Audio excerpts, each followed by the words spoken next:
നമസ്കാരം, ഋഷിപ്രോക്തം ചാനലിലേക്ക് ഏവർക്കും ഹൃദ്യമായ സ്വാഗതം. നവരത്നങ്ങളിൽ ചൊവ്വയുടെ രത്നമാണ് പവിഴം.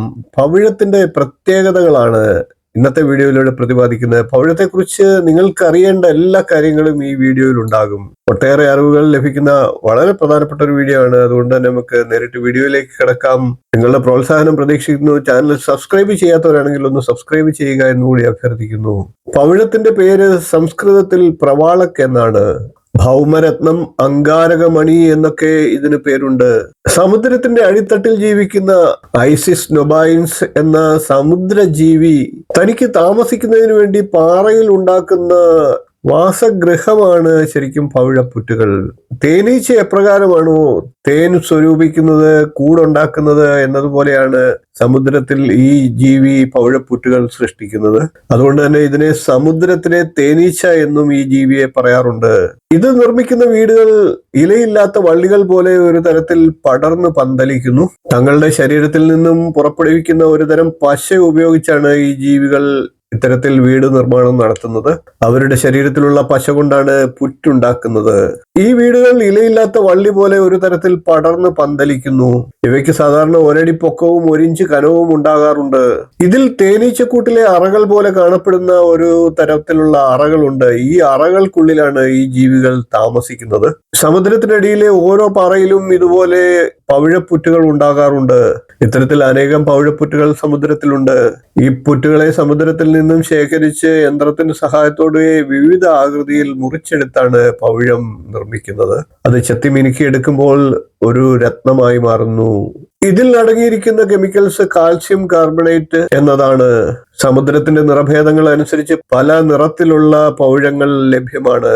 എന്നിരുന്നാലും കൂടുതലായി ലഭിക്കുന്നത് ചുവപ്പാണ്. അതേപോലെ തന്നെ കുങ്കുമച്ചുവപ്പ്, കാവിച്ചുവപ്പ് എന്നീ നിറങ്ങളിലും പ്രധാനമായിട്ട് പവിഴം ലഭിക്കാറുണ്ട്. അതേപോലെ തന്നെ ഇളം വെള്ള നിറത്തിലുള്ള പവിഴവും ലഭിക്കാറുണ്ട്. നവരത്നങ്ങളിൽ ഒന്നാണ് പവിഴം എന്ന് പറഞ്ഞു.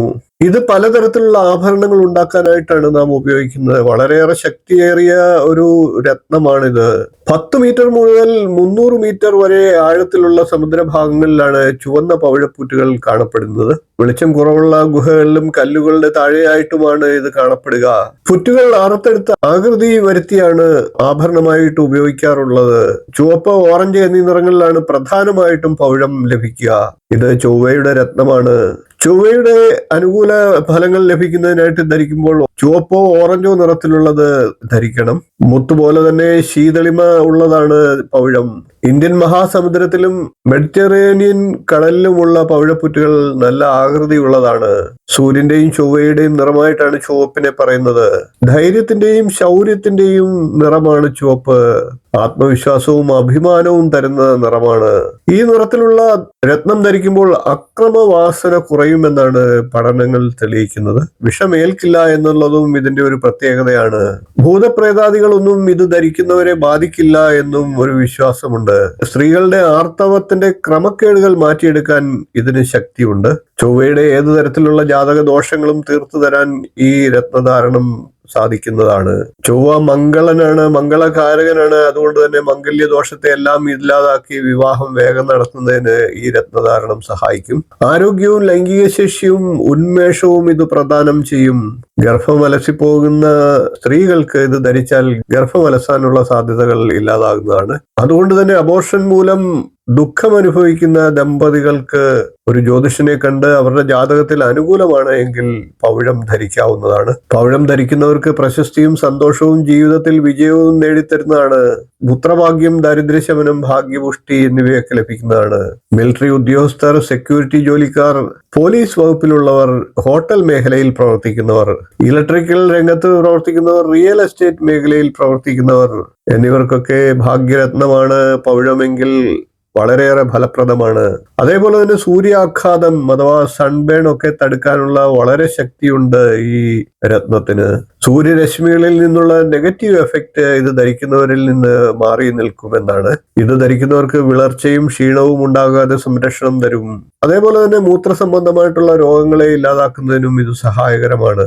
മലബന്ധം ഇല്ലാതാക്കുമെന്നും പഠനങ്ങൾ തെളിയിക്കുന്നുണ്ട്. ചെവി, തൊണ്ട, മൂക്ക് എന്നീ അവയവങ്ങൾ ഉണ്ടാകുന്ന അസുഖങ്ങൾക്ക് വെളുത്ത പവിഴം ധരിക്കുന്നത് പരിഹാരമായിട്ട് പറയുന്നുണ്ട്. ഇത് ധരിക്കുന്നവരെ ചിക്കൻ പോക്സ്, വസൂരി തുടങ്ങിയ രോഗങ്ങളൊന്നും പെട്ടെന്ന് ബാധിക്കില്ല എന്നാണ്. അപകടങ്ങളാൽ ഉണ്ടാകുന്ന മുറിവ്, ചതവ് എന്നിവയെ പെട്ടെന്ന് ഇത് ശമനം വരുത്തുന്നതിന് സഹായിക്കും. നേത്ര രോഗങ്ങൾ ഇല്ലാതാക്കുന്നതിനും സഹായകരമാണ്. ചൊവ്വ ആഗ്നേയ ഗ്രഹമാണ്. യമന്റെ ദിക്കായിട്ടുള്ള തെക്കാണ് ചൊവ്വയുടെ ദിക്ക്. കൂടാതെ ചുവപ്പ് നിറമാണ് ചൊവ്വയുടേത്. അഗ്നികാരകത്വമാണ് ചൊവ്വയ്ക്ക്. അതുകൊണ്ട് തന്നെ തേജസ്, ധൈര്യം, മരണം എന്നിവയുടെയൊക്കെ കാരകത്വങ്ങളുണ്ട്. ചുവപ്പായതുകൊണ്ട് തന്നെ രക്തവും നമുക്ക് കാരകത്വത്തിൽ പറയാം. അതുകൊണ്ട് തന്നെ അഗ്നിയിൽ നിന്നും അപകടങ്ങളിൽ നിന്നും രക്ഷ നൽകുന്നതിന് ഈ രത്നധാരണം സഹായകരമാണ്. ഇങ്ങനെയുള്ള കാര്യങ്ങളൊക്കെ വരുന്നതിന് മുൻകൂട്ടി കണ്ട് അതിൽ നിന്ന് ഒഴിവാക്കാനുള്ള സൂചനകളും തരുന്നതാണ്. വലാസുരൻ എന്ന അസുരന്റെ ശരീരഭാഗങ്ങളിൽ നിന്നാണ് എല്ലാ രത്നങ്ങളും ഉണ്ടായത് എന്നാണ് പുരാണം പറയുന്നത്.